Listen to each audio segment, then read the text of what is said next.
scenes turned ugly as Nathaniel Julies was about to be laid to rest when the community members, along with EFF members, tried to force their way into the Klipspruit West cemetery. Police attempted to keep the unruly crowd at bay in line with COVID-19 regulations not to exceed 50 mourners. Newzroom Afrika's Linda Mnisi was there and joins us in studio now. Linda, certainly dramatic scenes, people pushing through the gates. What was happening? Well, it seemed as though police were anticipating that something like that would happen. As you would have seen, they maintained a very strong presence at the gravesite, and this was to make sure that the COVID-19 regulations are adhered to. But when the mourners arrived and, the procession arrived, what we saw were community members as well as, some EFF members trying to push their way through. In fact, Bongiwe, I just want to take you to that scene so that you see what it looked like. With me, I have the parents of Nathaniel Julies. Thank you guys so much for your time. I just want to gauge how you're feeling about what's happening right now. We want to bury our son in a dignified manner, and it doesn't look like it's going to be dignified. Please, let me just bury our son. That's all that we ask. Thank you. Are you blaming the community about this or the police? The community. The police is doing the job. Thank you. Thank you. There you have it. The parents of Nathaniel Julies who say they're quite disappointed about what's happening right now, saying that they're blaming the community really for what's happening at the gate, where the gate is currently being blocked by community members and some of the EFF members. Linda, they say they want to bury their son in peace and in a dignified manner. Did that happen?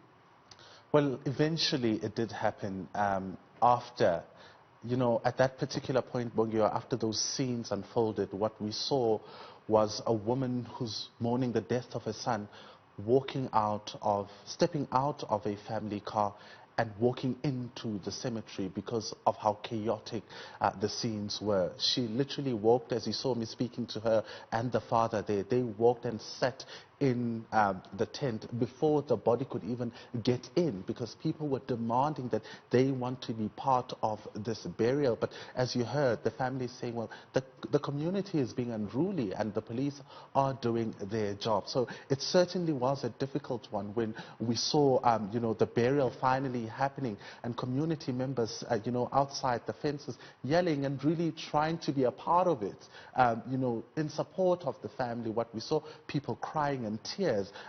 So it was very difficult to say exactly whether they were unruly or wanted to be a part of this difficult moment for the family. And Linda, I know you're saying that some of them were crying from beyond the fence and just, wanting to be a part of this.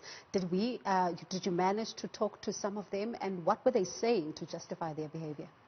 Well, we spoke to some of them, and what they were saying was that the police, shot Nathaniel. So because they've done that, they should allow them to bury him, because they are part of the community.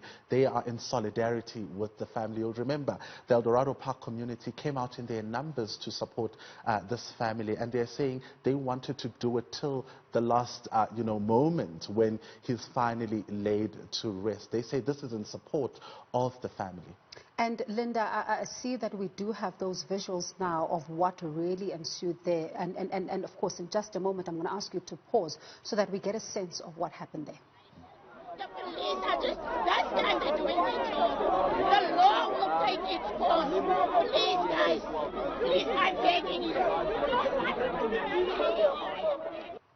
It's certainly, a very disturbing picture, Linda. But when they eventually managed to bury their son, for them, did it feel like this is a moment of closure?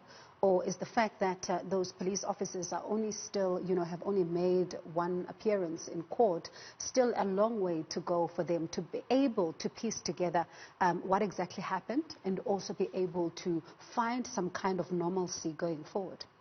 You'll remember that Nathaniel's mother had an opportunity to speak at the church, and what she said was that she has forgiven her son's killers.